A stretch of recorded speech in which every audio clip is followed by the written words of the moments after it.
पासा के बारे में बताएंगे। देखिए रीजनिंग में हम जब पासा पढ़ते हैं तो ये पासा वो होता है जो जिससे हम लूडो खेलते हैं। अब देखिए उसमें 6 नंबर्स होते हैं, 1 से 6 तक की संख्या होती है।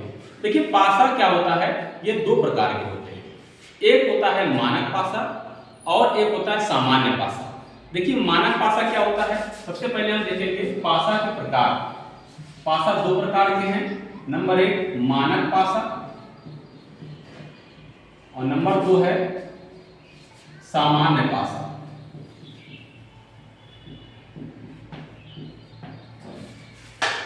मानक पासा में किन्हीं जब देखिए मानक पासा कैसे बनाएंगे हम,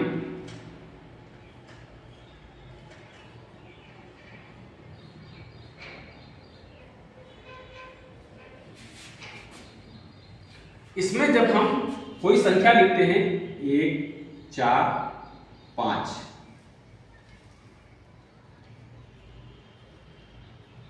एक 4 3, मानक भाषा में हम देखेंगे 1 4 और 3। जब किन्हीं 3 संख्या, देखिए पासे में कोई 3 फलक ही दिखते हैं और जब किन्हीं 2 फलकों के नंबरों का योग 7 अगर आ जाए, किन्हीं 2 फलक के नंबर्स का योग अगर 7 आ जाए तो उसे हम मानक पासा कहेंगे। तो अब देखिए यहाँ 4 और 3 हम जब जोड़ेंगे 4 + 3 तो बराबर क्या आ जाएगा, 7 आ जाएगा। तो ये क्या होगा, मानक पासा होगा। देखिए कोई भी 2 नंबर अगर जुड़ करके 7 अंक लाते हैं तो हम उसे क्या कहेंगे, मानक पासा कहेंगे। देखिए 4 और 3 मिलकर के 7 बन गया और बाकी हमें दूसरा देखने की कोई जरूरत नहीं। अब हम ये देखें कि अगर ये आ जाए कि 4 का विपरीत क्या होगा या 3 का विपरीत क्या होगा या 1 का विपरीत क्या होगा, तो इसमें विपरीत वही नंबर होंगे जो 1 से 6 तक की संख्याओं में लुप्त है। अब देखिए 1 4 3 यहाँ कौन कौन संख्या है, 1 है, 3 है और 4, ये 3 संख्या है। तो 1 से 6 तक की संख्या में लुप्त संख्या कौन है, 2 है और 5 है और 6। 2 5 6 ये लुप्त संख्या है। इसका मतलब है कि अगर हम 1 का विपरीत पूछें तो 1 का विपरीत क्या होगा, ये 2 5 और 6 होगा। अगर ये पूछा जाए कि 4 का विपरीत क्या होगा तो 4 का विपरीत भी 2 5 6 होगा। और अगर पूछा जाए कि 3 का विपरीत क्या होगा तो 3 का विपरीत 2 5 6 होगा।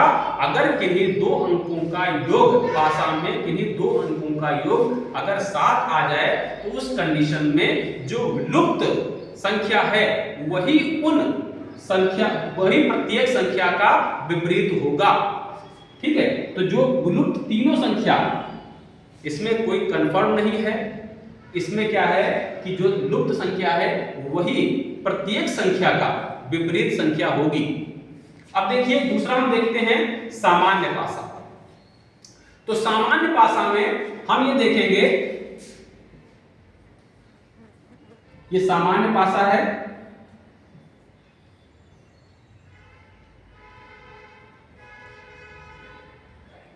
सामान्य पासा है। देखिए सामान्य पासा में हम क्या लिखते हैं, 1 5 और 3। इसमें क्या देखते हैं हम, इसमें हम ये देखते हैं कि किन्हीं 2 संख्या का योग अगर 7 नहीं आ रहा है, किसी भी 2 संख्याओं को अगर हम जोड़ेंगे और 7 नहीं आए तो हम उसे सामान्य पासा कहेंगे। जैसे हम 5 और 1 जोड़ेंगे 6 आ रहा है, 1 और 3 जोड़ेंगे तब भी 4 आ रहा है, 5 और 3 जोड़ेंगे 8 आएगा। इसका मतलब है कि किसी दशा में यहां पर 7 नहीं आ रहा है और जब 7 नहीं आ रहा है तो हम इसी को कहेंगे कि ये सामान्य पासा है। और जब ये सामान्य पासा होगा तो हम विपरीत कैसे निकालेंगे, हमें विपरीत निकालना बहुत आसान है। हम क्या करेंगे, प्रत्येक संख्या को 7 से माइनस कर देंगे, घटा देंगे। अब देखिए 1 का विपरीत अगर पूछा जाए, अगर 1 का विपरीत पूछा जाए तो 7 - 1 = 6। तो 1 का विपरीत क्या होगा, 1 का विपरीत 6 होगा। अगर 3 का विपरीत पूछा जाए तो 7 माइनस 3 बराबर 4, तो 7 का विपरीत 3 होगा। अगर 5 का विपरीत पूछा जाए तो 7 माइनस 5 बराबर 2, तो 7 का विपरीत क्या होगा, 5 का विपरीत क्या होगा, 2 होगा। तो आपने सामान्य पासा में देखा कि जब पासाओं में किसी भी दो संख्याओं का योग 7 ना हो तो हम उस कंडीशन में क्या करते हैं कि प्रत्येक संख्या को 7 से माइनस कर देते हैं, हमें उसका विपरीत प्राप्त होता है। तो आप आशा करते हैं कि आप पासा में मानक और सामान्य पासा अच्छे से समझ गए होंगे। धन्यवाद।